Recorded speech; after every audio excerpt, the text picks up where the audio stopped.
এই অধ্যাদেশ মূল্যহীন হয়ে যায়। যখন অন্য সরকার ক্ষমতায় আসে এই অধ্যাদেশের কোনো মূল্য থাকে না।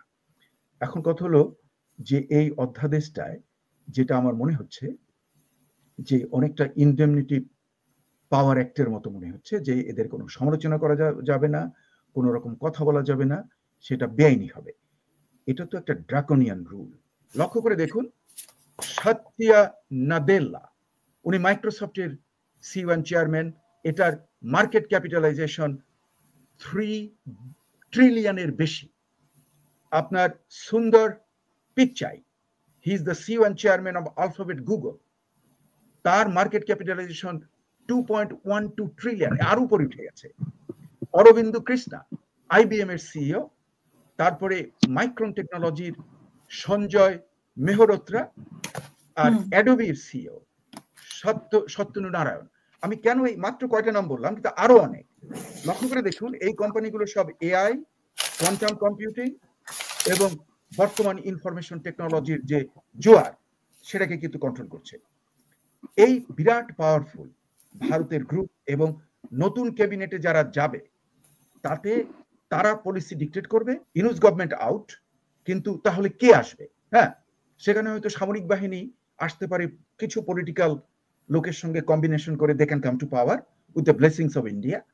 আর অথবা হয়তো দেখা যাবে যে বিএনপি যদি ভারতের সঙ্গে একটা মোটামুটি আন্ডারস্ট্যান্ডিং করে ফেলে, হ্যাঁ, যে তারা নর্থ ইস্ট যেটা 7 সিস্টার্সে তারা হস্তক্ষেপ করবে না, সিকিউরিটির হেল্প করবে, হ্যাঁ, ইত্যাদির ব্যাপারে যদি ভারত অ্যাসিওরেন্স পায় এবং কনভিন্সড হয়, তাহলে হয়তো বলা যায় না যে তারা হয়তো বিএনপিকেও কনসিডার করতে পারে।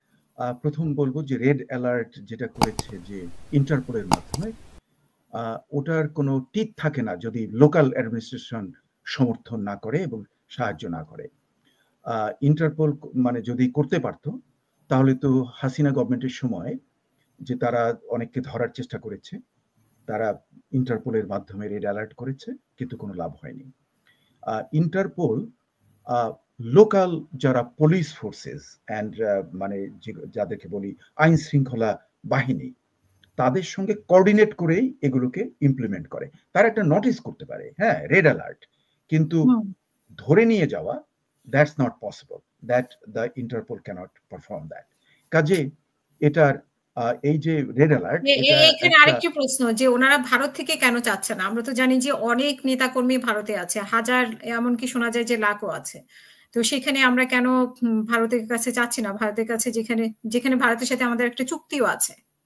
হ্যাঁ, জানি আমি, এক্সট্রাডিশন প্যাক্ট আছে, কিন্তু ভারতের যেটা অবজেকশনস আমরা তো আগেই আমরা শুনেছি, যেটা আমরা বিরোধিতাও করেছি, যে ভারত বলছিল যে এটা ইলেক্টেড গভর্নমেন্ট না, until it is an elected government তারা এই সরকারের যে সমস্ত ব্যাপারে তাদেরকে রিকোয়েস্ট করবে, সেটা তারা চুজ করতে পারবে। হ্যাঁ, they can select which one they gonna accept.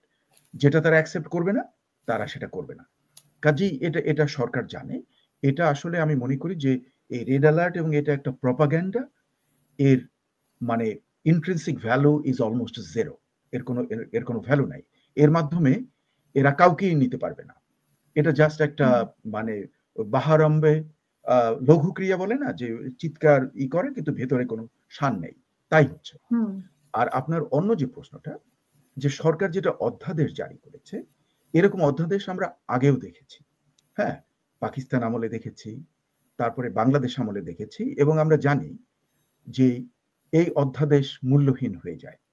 যখন অন্য সরকার ক্ষমতায় আসে এই অধ্যাদেশের কোনো মূল্য থাকে না।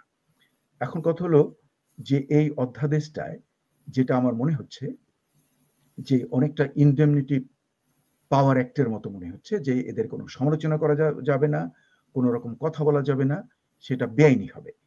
এটা তো একটা ড্রাকোনিয়ান রুল।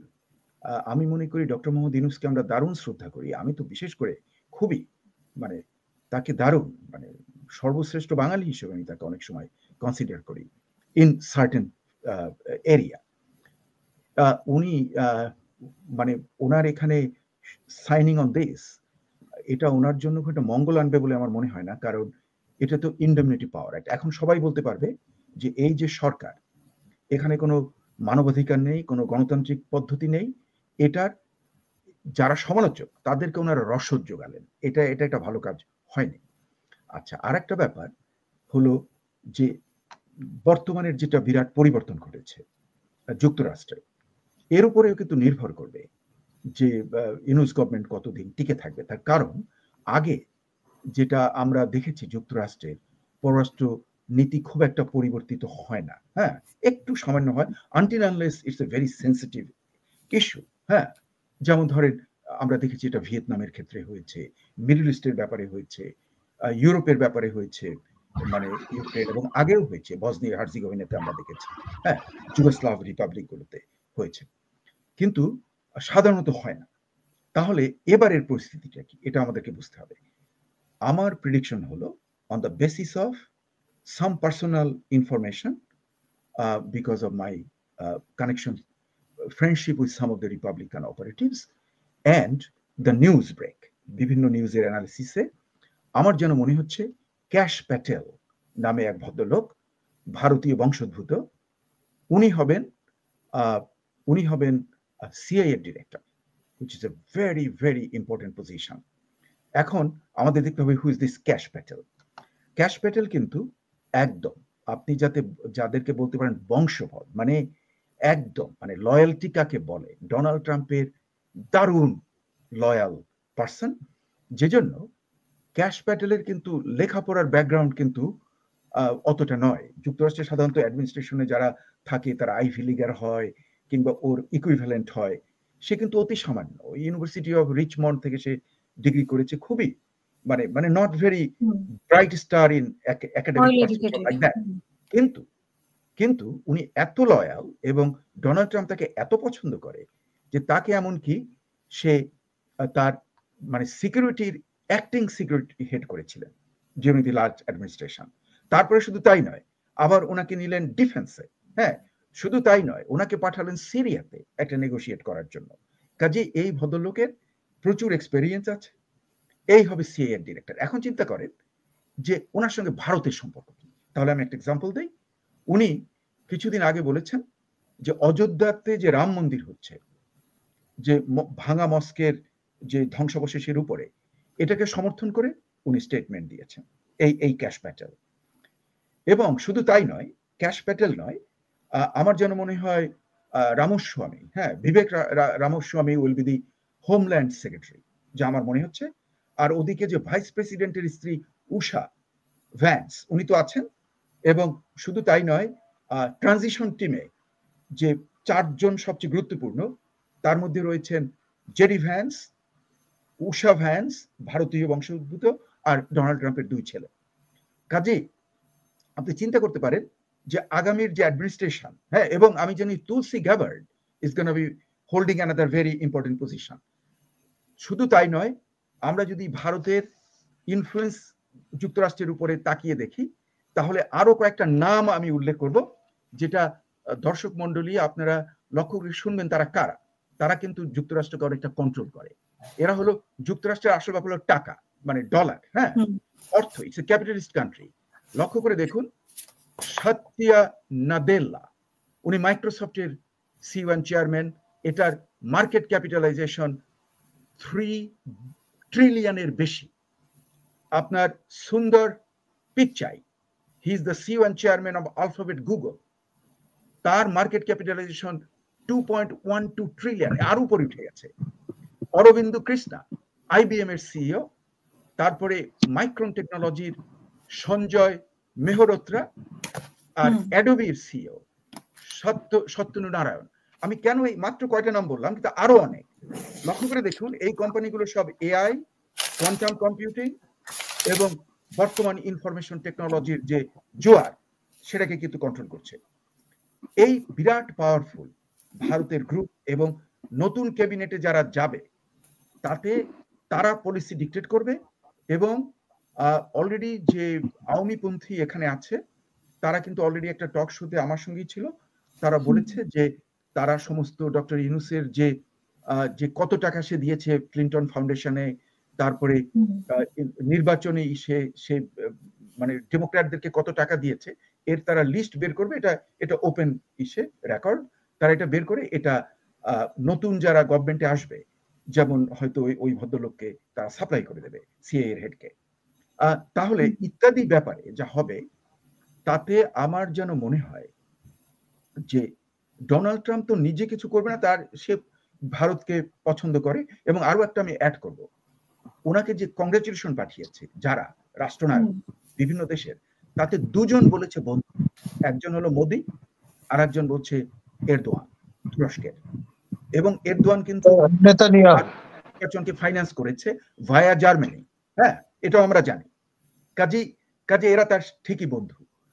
এই দৃশ্য দেখে আমার যেন মনে হচ্ছে যে ইউনূস গভর্নমেন্ট যদি সংস্কারের পেছনে দীর্ঘকাল থাকার প্রচেষ্টা চালায় এবং অন্যান্য রাজনৈতিক দলগুলোকে যদি হেনস্থা করার চেষ্টা করে, তাহলে কিন্তু তার ভবিষ্যৎ কি সেটা কিন্তু অনেকটা প্রশ্নবিদ্ধ হয়ে যাবে এবং সেটার হয়তো ভবিষ্যৎ খুব একটা সুখের হবে বলে আমার মনে হচ্ছে না। কারণ যদি ভারতকে ব্ল্যাঙ্ক চেক দিয়ে দেয়, এবং দেওয়ার খুবই সম্ভাবনা, ডোনাল্ড ট্রাম্প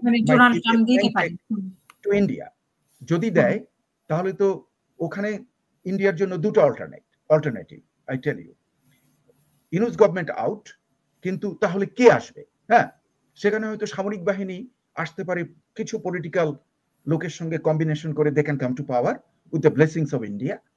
আর অথবা হয়তো দেখা যাবে যে বিএনপি যদি ভারতের সঙ্গে একটা মোটামুটি আন্ডারস্ট্যান্ডিং করে ফেলে, হ্যাঁ, যে তারা নর্থ ইস্ট যেটা সেভেন সিস্টার্সে তারা হস্তক্ষেপ করবে না, সিকিউরিটির হেল্প করবে, হ্যাঁ, ইত্যাদির ব্যাপারে যদি ভারত অ্যাসিওরেন্স পায় এবং কনভিন্সড হয়, তাহলে হয়তো বলা যায় না যে তারা হয়তো বিএনপিকেও কনসিডার করতে পারে। কিন্তু আগামীর যে খেলাটা হবে, সেই খেলাতে কিন্তু যে কে কতদিন থাকবে তার উপরে কিন্তু এই ডোনাল্ড ট্রাম্প অ্যাডমিনিস্ট্রেশনের সময় ভারতের যে সেটা হবে, আগে যেটা আমরা দেখেছি তার চেয়ে কয়েক গুণ বেশি।